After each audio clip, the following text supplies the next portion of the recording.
Dear friends, good evening to all of you. This is Hemant Pradhan. Welcomes you to the e-learning hub YouTube channel. We have started a lecture series on concept related to the budget, and in our earlier class we have talked about what is the meaning of bill, what are the types of bill, and under the types of bill we have talked about that there are two types of bill actually, the private bill and the what public bill. And in the classification of bill we have talked about that there are four types of classification has been made, and that is first is your what ordinary bill, next is your money bill, and next is your what finance bill, and your constitutional amendment bill. And as an student of economist we must know what is the meaning of money bill and what is the meaning of finance bill and what is the difference between money bill and finance bill. These actually all these bills are actually related to the what your provision of the budget, and what are the provision that has been made under the constitution with regard to this bill that we shall be learning in our lecture series. So let's discuss first what is the meaning of money bill. Okay, and what are the constitutional provision that has been made for the money bill. So in this class we shall be learning about the what is the meaning of money bill, what are the constitutional provisions with respect to the money bill, and we shall be talking about the article 109, 110 and 111 with regard to the money bill. And also we shall be talking about the what is the role of Rajya Sabha, Lok Sabha in relation to the money bill, and what is the role of Speaker of the Lok Sabha and President. From this lecture we shall be learning about all these things. Let's discuss what is the meaning of actually money bill. Actually there is no such as explicit definition has been made for the money bill.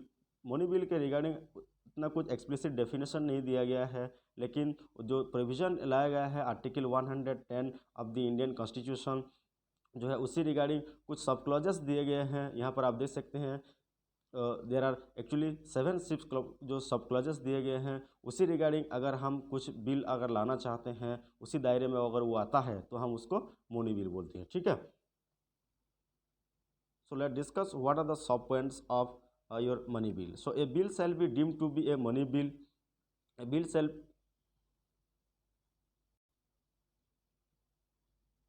so a bill shall be deemed to be a money bill if it contains only provision dealing with all or any of the following matters. यहाँ पर जो लिखा गया all or any of the following matters, यहाँ पर जो हम discuss करने वाले हैं उसी रिगार्डिंग किसी एक और सारे के सारे अगर हम रिगार्डिंग आप बात करते हैं तो वो मनी बिल के दायरे में आता है। ठीक है, सो व्हाट इज योर सब पॉइंट फर्स्ट?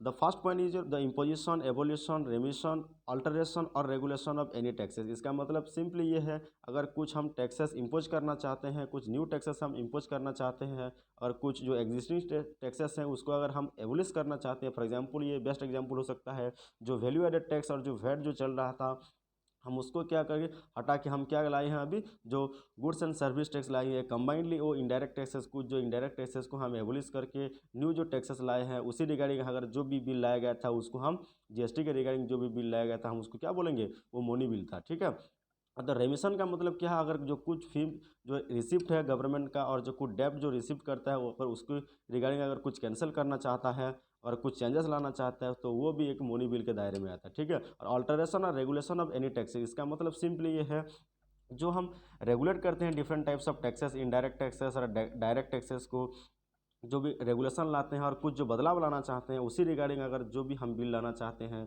हम उसको क्या बोलते हैं, मनी बिल बोलते हैं। ठीक है, next come to the point number 2, the regulation of borrowing of money और the giving of any guarantee by the government of India or the amendment of the law with respect to any financial obligation undertaken or to be undertaken by the government of India। इसका मतलब simply ये है कि जो boring जो government जो boring करता है मार्केट से और जो गारंटी देता है कि हम वो पेमेंट वापस करने वाले हैं within the same time period, so उसी रिगार्डिंग अगर कुछ बदलाव लाना चाहेंगे अगर गवर्नमेंट तो वो भी अगर ये जो बिल के दायरे हम पार्लियामेंट में पेश करेंगे लोकसभा में तो हम उसको क्या बोलते हैं, मनी बिल बोलते हैं। ठीक है, यहाँ पर ध्यान देने वाली बात यह है वो जो ऑब्लिगेशन लाया जाता है वो अगर अंडरटेकन हो चुका है अगर वो अंडरटेकन करने वाला है तो दोनों को हम वहाँ पर कंसिडर करेंगे। ठीक है, so come to the point number 3, the custody of the consolidated fund of India or contingency fund of India, the payment of moneys into or withdrawal of money from any such fund. इसका मतलब simply ये है जो हमारा government का actually 3 types of fund है, one is your consolidated fund of India, one is your consolidated fund of India, contingency fund of India, and another is your fund public account। And we shall be talking about in a separate lecture series of what are the actually different in detail about the contingency fund of India or your consolidated fund of India and public account. For the time being you should know जो article 266 है वो consolidated fund of India और public जो public account है उसी regarding वो deal करता है, और जो कंटीजेंसी फंड ऑफ इंडिया है वो अंडर आर्टिकल 267 के रिगार्डिंग वो बातें करता है। ठीक है, सो यहाँ पर जो कस्टडी जो रहता है, जो भी हम वो उसका जो पैसा हम रखते हैं, ठीक है, उसी रिगार्डिंग कुछ पेमेंट जो रिसिप्ट जो भी आता है और जो विड्रॉ करते हैं उसी अकाउंट में जो कंसोलिडेटेड फंड ऑफ इंडिया और जो कंटीजेंसी फंड ऑफ इंडिया है तो उसी रिगार्डिंग हम क्या बोलते हैं, उसको मनी बिल कहलाता है। ठीक है, next come to the what the appropriation of moneys out of the consolidated fund of India. अगर कंसोलिडेटेड फंड ऑफ इंडिया से कुछ हम पैसे उठाना चाहते हैं, अगर कुछ विनियोग करना चाहते हैं किसी जगह में, उसी रिगार्डिंग अगर जो भी बिल लिया जाता है वो मनी बिल कहलाता है। ठीक है, the declaration of any expenditure or to be expenditure charge on the consolidated fund of India or the increasing of the amount of any such expenditure. इसका मतलब सिंपली ये है कि जो कंसोलिडेटेड फंड ऑफ इंडिया है उसमें अगर कुछ एक्सपेंडिचर हम अगर अधिक करना चाहते हैं किसी रिगार्डिंग में, जो भी बिल लाया जाता है वो मनी बिल के अंदर में आता है। ठीक है, next come to the what the receipt of money on account of the consolidated fund of India or the public account of India, the custody or the issue of such money or the audit of accounts of the union of the state.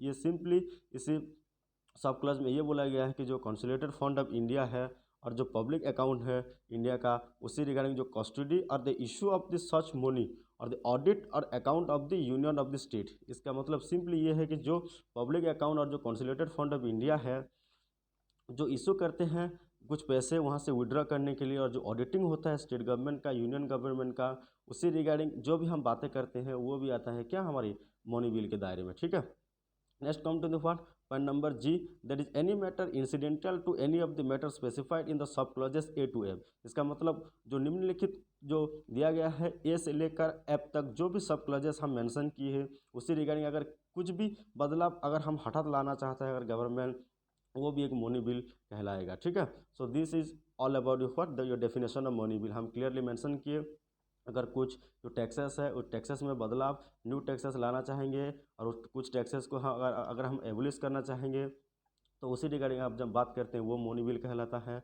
अगर हम जो बोलते हैं government जो market से borrowing करते हैं, जो बोरोइंग करते हैं उसी रिगार्डिंग अगर कुछ हम बात करना चाहते हैं तो भी वो क्या आता है, मनी बिल कहलाता है। और जो कस्टडी ऑफ द जो कंसोलिडेटेड फंड ऑफ इंडिया है और कंटीजेंसी फंड ऑफ इंडिया है उसका रिसिप्ट और जो पेमेंट जो किया जाता है वो भी मनी बिल के दायरे में आता है। और जो कंसोलिडेटेड फंड ऑफ इंडिया से हम जो भी पैसा खर्च करते हैं कुछ काम के लिए वो भी क्या कहलाता है, वो मनी बिल के अंडर में आता है। एंड निम्नलिखित जो पॉइंट्स हम दिए गए हैं उसी रिगार्डिंग अगर कुछ भी चेंजेस लाना चाहता है गवर्नमेंट तो वो भी मनी बिल के दायरे में आता है। ठीक है, so next come to the what, यहाँ पर जो पॉइंट नंबर 2 में जो दिया गया है उसमें सिंपली ये बोला गया है कि अगर कुछ लोकल अथॉरिटी जो है और जो लोकल बॉडी जो है उनके खुद के पर्पज़ के लिए अगर कुछ जो फाइन्स है और जो पेनल्टीज़ है उसमें कुछ अगर बदलाव लाना चाहता है तो हम उसको मनी बिल नहीं कहेंगे। ठीक है, only it will be applicable in case of central government. ठीक है, तो ये सिंपली ये पॉइंट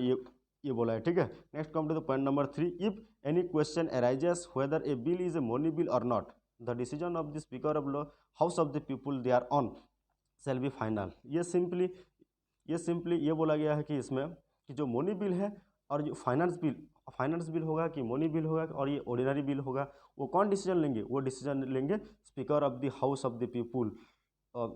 जो बाइंडिंग डिसीजन किसका रहेगा, speaker of the house of the people. जो यहाँ पर जो स्पीकर रहेंगे हाउस ऑफ द पीपुल और द लोकसभा का, वो उसका डिसीजन ही फाइनल होता है। ठीक है, और पॉइंट नंबर 4 जो इसमें दिया गया है, there shall be endorsed on every money bill when it is transmitted to the council of state under the article 109 and when it is presented to president for assent under the article 111 the certificate of speaker of the house of the people signed by him that it is a money bill. इसका मतलब simply ये है जब भी money bill कहाँ introduce किया जाता है, फर्स्ट मनी बिल तो फर्स्ट इंट्रोड्यूस किया जाता है हमारे लोकसभा में, और जब भी लोकसभा से पास होकर वो जाता है तो स्पीकर ऑफ द जो हाउसेस है उनका साइन होना चाहिए कि ये मनी बिल है बोल के। ठीक है, then it will pass to the House of your Council of State under the Article 109, and under the Article 111 it will go to the President. So हम डिस्कस करेंगे what is the actually under the article, what are the provision under the article 109 and 111. Okay, so in the article 109 actually this is talked about basically what is the role of the Council of State, and under the article 111 we shall be talking about what is the role of President with respect to the money bill. So let's discuss article 109. Now under the article 109 there is a special provision in respect of money bill, and one question arises, why a money bill is only introduced in Lok Sabha or House of the People. वहाँ पर ये discussion किया गया है, ठीक है. A money bill shall not be introduced in Council of State. यहाँ पर ये बोला गया है कि जो काउंसिल ऑफ स्टेट और जो राज्यसभा है उसमें वो राज्यसभा में ये फास्ट इंट्रोड्यूस नहीं किया जाता है. एंड जो पॉइंट नंबर 2 इसमें बोला गया under the article 109, after a money bill has been passed by the house of the people it shall be transmitted to Council of State or the recommendation, and the Council of State shall within a period of the 14 days from the date of the its receipt of the bill return the bill to the House of the People with its recommendation or house and the House of the People may thereupon either accept or reject all or any of the recommendation of the Council of State. इसका मतलब simply ये बोला गया है जो भी house of the people और जो लोकसभा से वो बिल पास होकर जाएगा काउंसिल ऑफ स्टेट को अंडर द आर्टिकल 109, इसमें वो 14 डेज तक उसको होल्ड करके रख पाएंगे. उसके बाद वो तुरंत लौट जाएगा किसके पास, जो हाउस ऑफ द पीपल और जो लोकसभा के पास. ठीक है, यहाँ पर ध्यान देने वाली बात यह है कि जो receipt of the bill and जो किया जाता है योर काउंसिल ऑफ स्टेट के द्वारा, उसी दिन से हम 14 दिन की बात कर रहे हैं. ठीक है, और यहाँ पर और एक ध्यान देने वाली बात यह है जो यहाँ पर अगर जो लोकसभा वो बाइंडिंग नहीं है उसके रिकमेंडेशंस को मानने के लिए, जो काउंसिल ऑफ स्टेट्स का जो रिकमेंडेशंस और जो भी बदलाव लाना चाहते हैं अगर कुछ इस बिल में, तो वो काउंसिल ऑफ जो स्टेट जो रेकमेंड करते हैं जो हाउस ऑफ द पीपल वो बाइंडिंग नहीं है उस बात को मानने के लिए. ठीक है,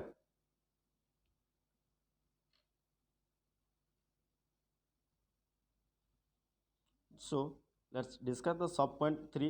If the House of the People accept any recommendation of the Council of States, the money bill shall deemed to have been passed by both houses with the amendment recommended by the Council of State and accepted by the House of the People. इसका मतलब ये बोला गया है कि जो House of the People अगर वो एक्सेप्ट कर लेता है any recommendation of the council of state को, तो वो बिल बोथ हाउसेस से पास हो गया हिसाब से वो माना जाता है. ठीक है, next come to the what point number 4. If the house of the people does not accept, if the house of the people does not accept any of the recommendation of the council of states, the money bill shall be deemed to have been passed by both houses of the parliament which it was passed by house of the people without any amendment recommended by the council of state. इसका मतलब simply ये है, अगर वो कुछ recommendations को मानने के लिए नाराज़ हैं कौन, जो हाउस ऑफ द पीपल, तो वो भी वो बाइंडिंग नहीं है कि राज्यसभा की उस बात को माने. अगर वो नहीं मानते हैं तो भी वो क्या हो जाता है, जो बिल है वो पास हो जाता है लोकसभा से. ठीक है, next come to the what point number 5. If a money bill passed by House of the People and transmitted to the Council of State for its recommendations and not returned to the House of the People within the said period of 14 days, it shall deemed to be have passed by both houses. Expiration of said period in the form in which it was passed by House of the People. इसका मतलब simply ये है, अगर वो council of state अगर उसको hold कर कर रख देते हैं 14 डेज तक, तो 14 डेज बाद वो क्या हो जाएगा, वो हाउस ऑफ द पीपल को रिटर्न होके वो चला जाएगा और उसमें क्या हो जाएगा, वो माना जाएगा कि वो पास हो गया है दोनों हाउसेस से. ठीक है, so this is all about your what 100 article 109 of the Indian constitution, special provision with respect to the money bill.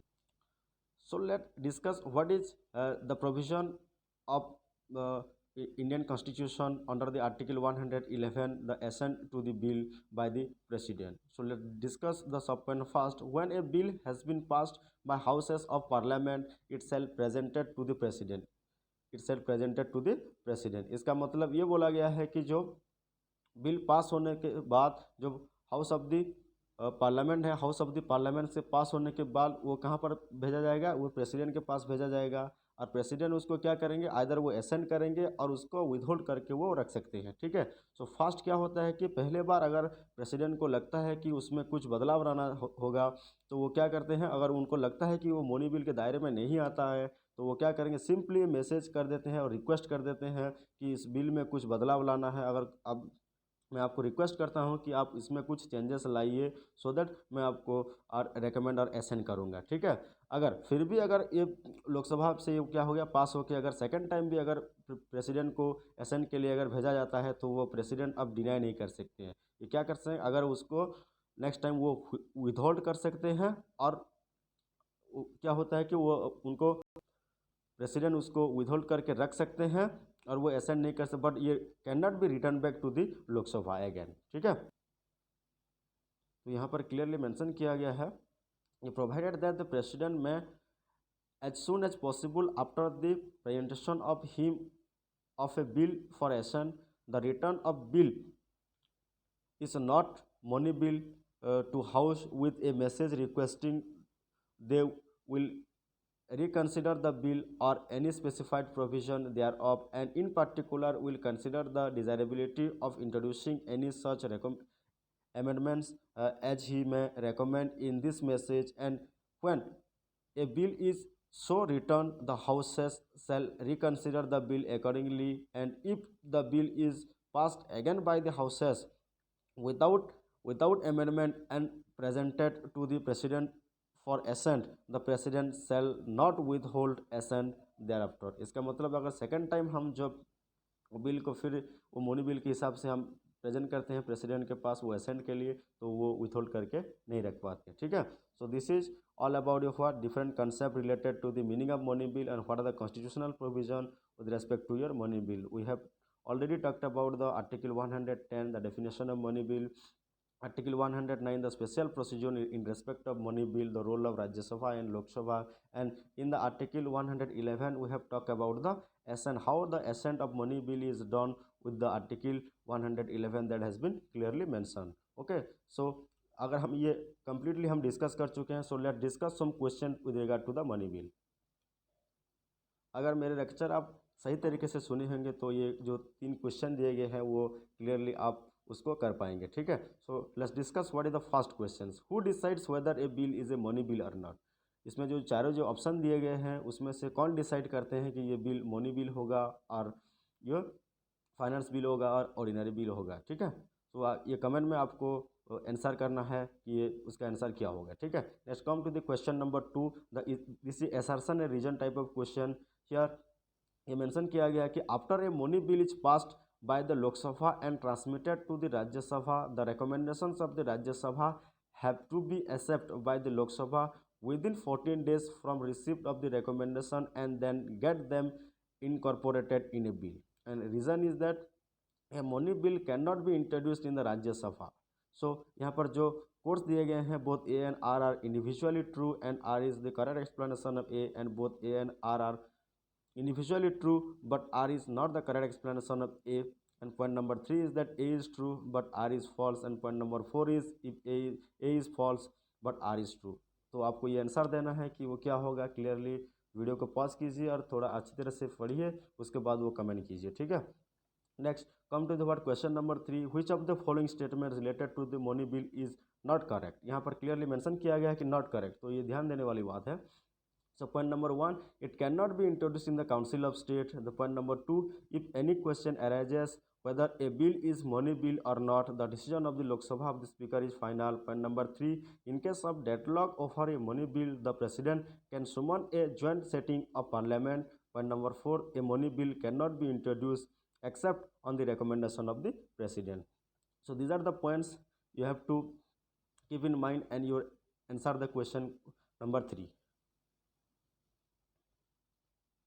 So this is all about your concept of money bill and what are the constitutional provision of money bill, the role of president and role of Rajya Sabha and role of speaker with respect to the speaker of the house of the people, okay।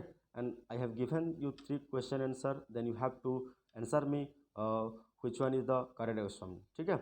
So this was your lecture number 2 of this lecture series. In the next class, we shall be learning about what is the meaning of finance bill and what are the different types of finance bill 1 and what is the finance bill 2 and how it is different from the finance bill 1 and finance bill 2, how it is different from the money bill.